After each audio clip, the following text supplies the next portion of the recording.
আসসালামু আলাইকুম দর্শক, সবাই কেমন আছেন? আশা করি যে যেখানে আছেন আল্লাহর রহমতে ভালোই আছেন। আমিও আলহামদুলিল্লাহ আল্লাহর রহমতে ভালো আছি।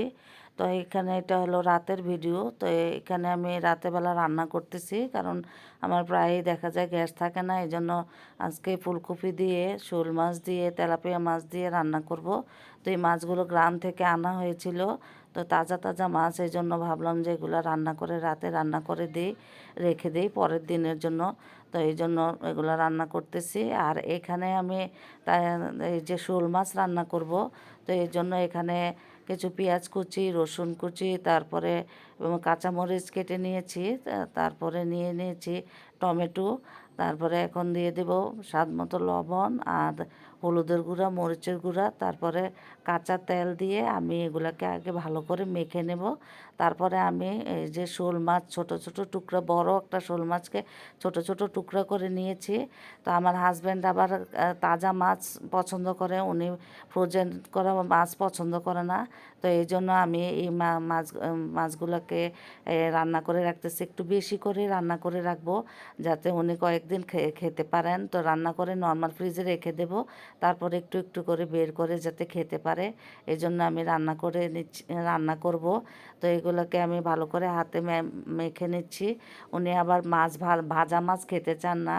তো উনি সবসময় চায় যে তাজা মাছটা এভাবে, যে কোনো তাজা মাছ যদি ওনাকে এভাবে রান্না করে দেওয়া হয় তাহলে উনি খুব পছন্দ করেন। তো এই জন্য আমি প্রায়ই যখনই তাজা মাছ আনা হয় আমি এভাবে রান্না করার চেষ্টা করি। তো এখন সবগুলো মাছ একে একে দিয়ে ভালো করে মেখে নিচ্ছি। আজকে সারাটা দিন যে আমার এত ব্যস্ততায় কাটছে যে আমি যে আজকে ভিডিওতে ভয়েস দিইনি এই কথাই আমি ভুলে গিয়েছিলাম। তারপর হঠাৎ করে আমার বিকেলে মনে হলো যে আমি তো আজকে ভয়েস দিইনি।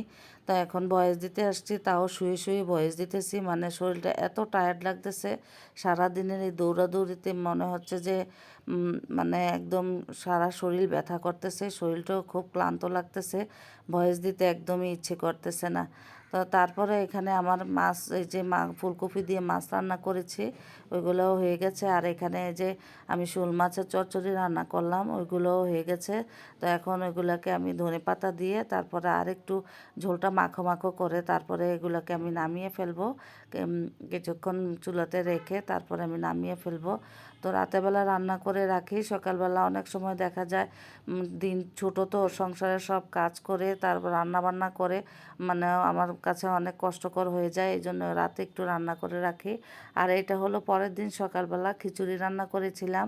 তো আমি এখানে খিচুড়ি, এই যে চালগুলো, চাল ডাল এগুলোকে আমি একটু আদা রসুন তারপরে পেঁয়াজ দিয়ে তেলের মধ্যে ভেজে এগুলোকে আমি চালটা ভেজে নিয়েছি, ডালটা ভেজে নিয়েছি, তারপরে বাঁধাকপি দিয়ে আমি এই খিচুড়িটা রান্না করব। এটা অনেক আগে আমার শ্বশুর যখন ছিলেন তখন মানে আমার শ্বশুরে এই খিচুড়িটা পছন্দ করতেন, তখন খাইতাম। এখন আর খাওয়া পড়ে না, কারণ এখন খিচুড়ি অল্প অল্প রান্না করা হয়, এই জন্য তেমন একটা খিচুড়ি খাওয়া হয় না। মানে খিচুড়ি খাওয়া হলেও সবজি দিয়ে এভাবে বাঁধাকপি দিয়ে খাওয়া হয় না। তো বেশি করে মসুর ডাল দিয়ে আর বাঁধাকপি দিয়ে এই খিচুড়িটা রান্না করলে কিন্তু খুব মজা লাগে। তখনের কথা আমার মনে হয়েছে যে তখন যে খিচুড়িটা রান্না করতো খেতে অনেক মজা লাগতো। তো এই জন্য আমি ভাবলাম যে আমিও আজকে একটু বাঁধাকপি দিয়ে খিচুড়িটা রান্না করি। তা এইভাবে বেশি করে একটু তেল দিয়ে তারপরে মসুর ডালটা একটু বেশি করে দিয়ে যদি এভাবে বাঁধাকপি দিয়ে রান্না করা হয় তাহলে খেতে খুব মজা লাগে। তো এখন আমি চালটা ভেজে নিয়েছি, তারপরে আমি এখানে এই যে বাঁধাকপিটাও ভেজে নিলাম, ভেজে তারপরে এখন আমি পানি দিয়ে দিব। তো আমি এখানে 2 পট চাল দিয়েছি, 2 পট চালের জন্য এখানে আমি 4 মগ পানি দেব। তো আমার কাছে মনে হলো যে পানিটা একটু কম হবে, তো এই জন্য আমি আরেকটু পানি দিলাম। দিয়ে এখন এগুলাকে আমি ভালো করে জাল করে নেব। জাল করে যখন একদম খিচুড়িটা ভুনা ভুনা হয়ে যাবে তারপরে আমি এই খিচুড়িটা নামিয়ে ফেলবো। তো আমার বাসায় তো আপনারা তো জানেনই, সকালবেলা সবাই বেশিরভাগ খিচুড়ি খেতেই পছন্দ করে। তো এই জন্য খিচুড়ি রান্না করলাম। এই যে আমার ছেলের জন্য খিচুড়ি খিচুড়ি বেড়ে নিলাম। আর এখানে গরুর মাংস নিয়েছি। তো ও বলতেছে আম্মু আমাকে একটু আচার দিও। তো আমি ওকে একটু রসুনের আচার, ও রসুনের আচারটা আমার ঘরের সবাই অনেক পছন্দ করে। তো রসুনের আচার দিয়ে গরুর মাংস দিয়ে খিচুড়ি খাওয়াই দিচ্ছি। ও অনেক পছন্দ করেছে খিচুড়িটা। আর এখন এখানে আমি ভর্তা বানাবো। এই যে শুটকি দিয়ে তারপরে এই যে ফুলকপির ডাঁটা ওইগুলোকে দিয়ে, তো এখানে আমি পেঁয়াজ আর আস্ত রসুন তারপরে শুকনো মরিচ এগুলোকে ভেজে নিয়েছি। প্রথমে রসুন আর পেঁয়াজ ভেজে নিয়েছি, তারপরে আমি এই যে ফুলকপির ডাঁটাগুলো এগুলোকে একটু কুচি কুচি করে কেটে নিয়েছি।